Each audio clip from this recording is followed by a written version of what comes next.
Thank you, Mr. Chairman. Good afternoon, sisters and brothers. Oh, we got to do better than that. Good afternoon. All right, we got them wide awake. My fellow brother and sister Democrats, most Democrats and most independents want a single-payer, not-for-profit national health care system. Our next candidate stands up and says so. Most Democrats and most independents are fair traders, not corporate free traders. Our next candidate promises to cancel NAFTA and withdraw from the WTO on his first day in office. Most Democrats knew that the Bush-Cheney administration was not telling the truth about Iraq.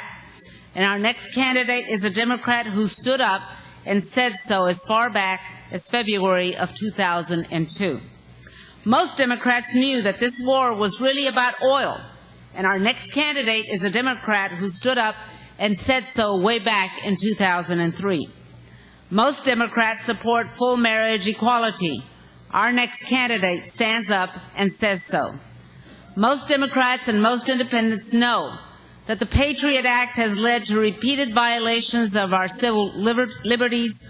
Our next candidate stood up and voted against it at the time. Most Democrats and most independents know that George Bush and Dick Cheney have committed impeachable offenses. Our next candidate stood up on the floor of Congress and defended the U.S. Constitution by calling for their impeachment. Our next candidate will be a president who gets it right the first time. My fellow Democrats, it is my pleasure to give you Ohio's Dennis Kucinich.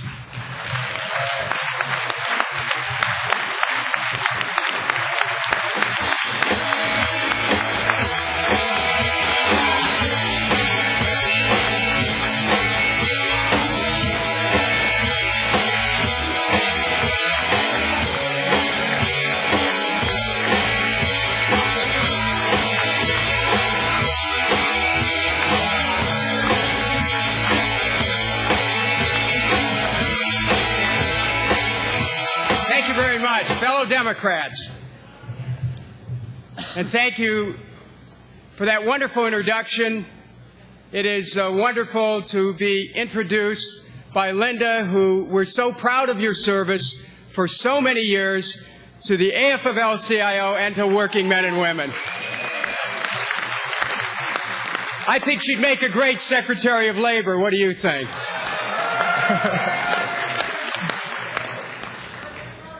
The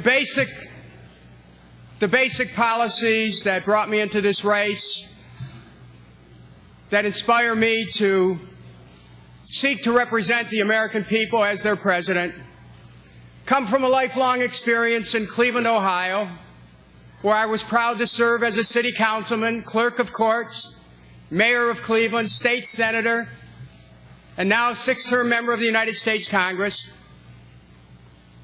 That experience was grounded in a life experience in Cleveland, growing up the oldest of 7 children of Frank and Virginia Kucinich. My parents, as many of you know, never owned a home. We were renters.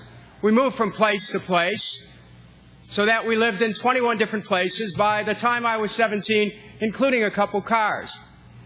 Now, that experience grounded me in a very practical approach to politics. Grounded me in a sense of what it is that's really important to people. What are their practical aspirations? And those practical aspirations are as follows, and they relate directly to the kind of president that I would be and to the policies that I would pursue as President of the United States. A full employment economy.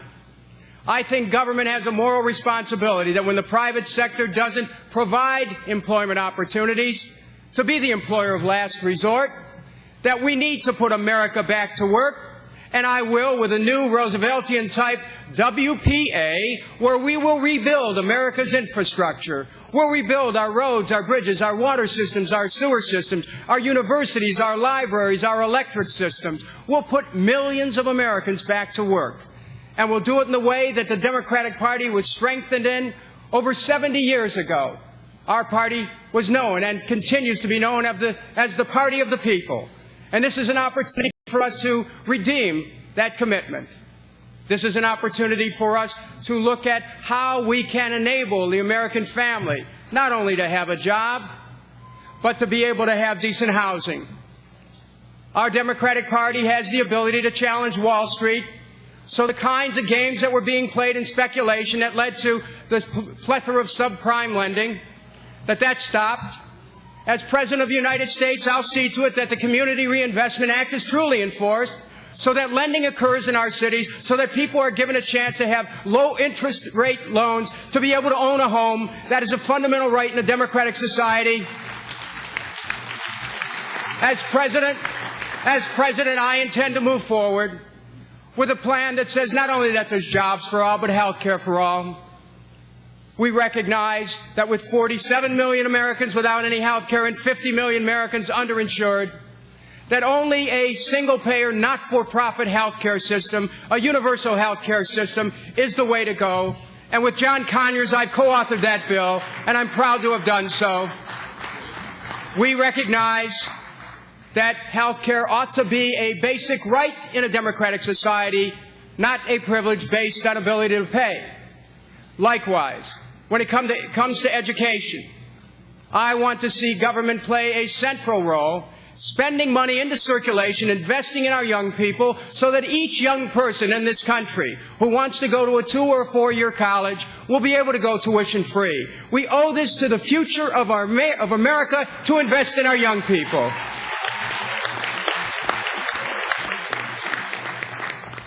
As President of the United States, I make a commitment that Social Security will always have the resources it needs to survive. We know that it's secure till 2040 without any changes whatsoever, but we also know that Wall Street has an abiding interest to be able to grab onto Social Security's assets to fuel the growth and speculation in the market.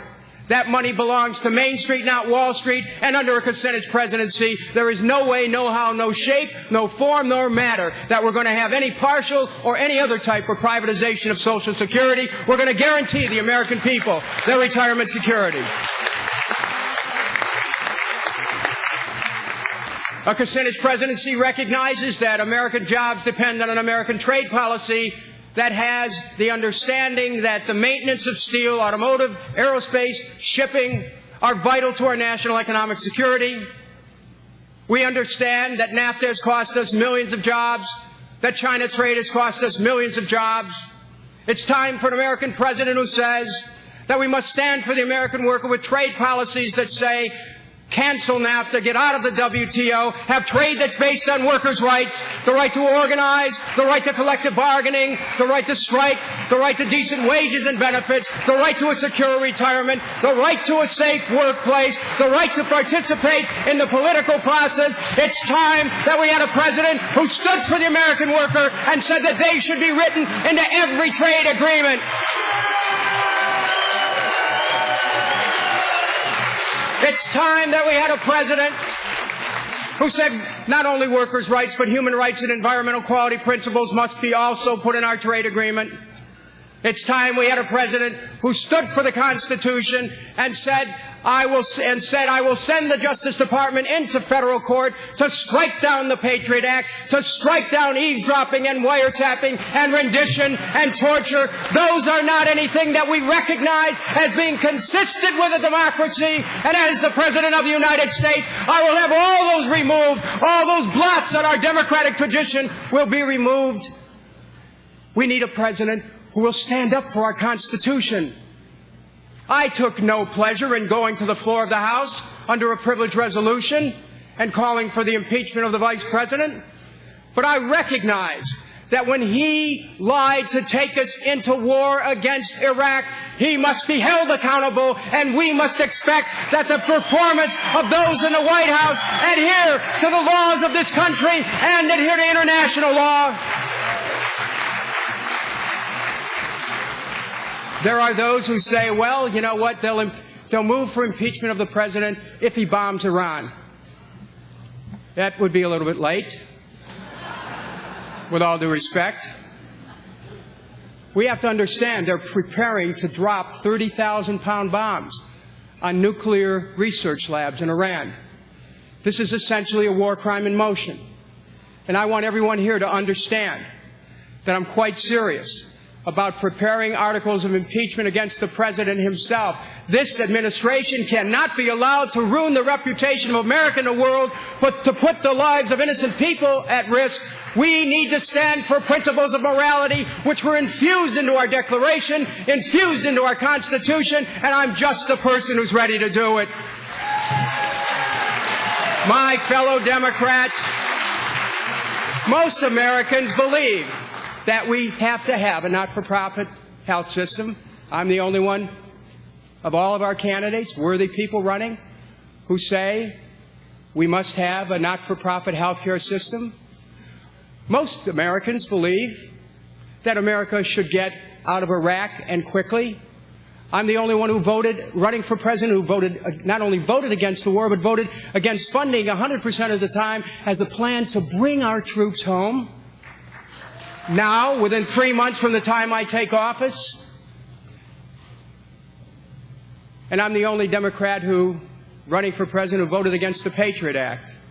Now, what I'd like you to think about is this. We had a prayer breakfast this morning. Howard, I want you to know I went to that breakfast so that I could dispel any talk that I don't have a prayer. I want you to know that, yes, it's true, there's been some internet polls, one by a group called Democracy for America that I placed first in, another one by The Nation that I placed first in, and I know that there are a number of national polls that I'm in fourth, just inching up a few points out of third place. And let me tell you something. As I start to move up within those magic 3 positions, that the whole debate is going to change in this country. That my campaign represents a reconnection with the basic values of the American people and those things that we Democrats have spent a lifetime standing up for. I'm also talking about taking America in a new direction away from war as an instrument of policy, aligning us with the principles of Dr. King, of Gandhi, and of Christ, who talked about the importance of nonviolence. At this time, when one of our fellow candidates has to be concerned about her staff members, and we're in solidarity with Hillary at this moment when we think of what she's going through and what her staff's going through.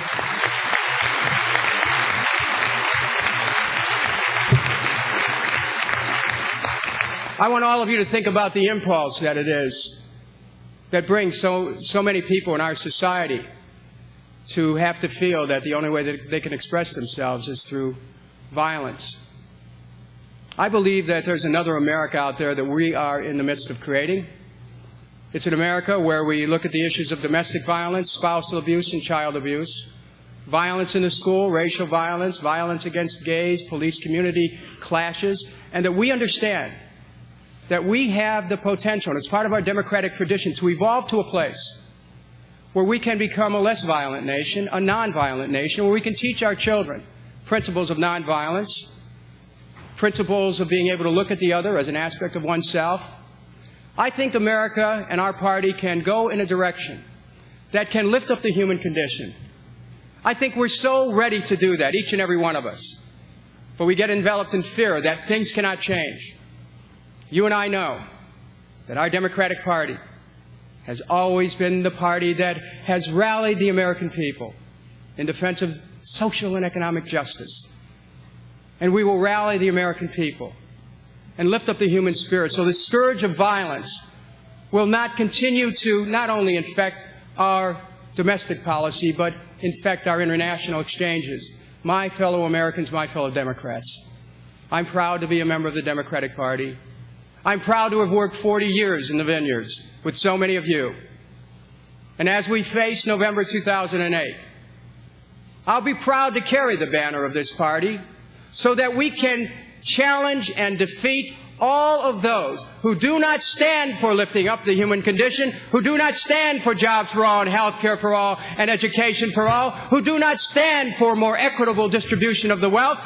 My fellow Democrats, this is our moment for us to reconnect with that tradition of FDR and the New Deal, of John F. Kennedy and the New Frontier, of Lyndon Johnson and the Great Society, and in one voice and in great energy lift this party up so truly it is America's party, and it is the party that takes the White House in 2008. Thank you very much. Thank you.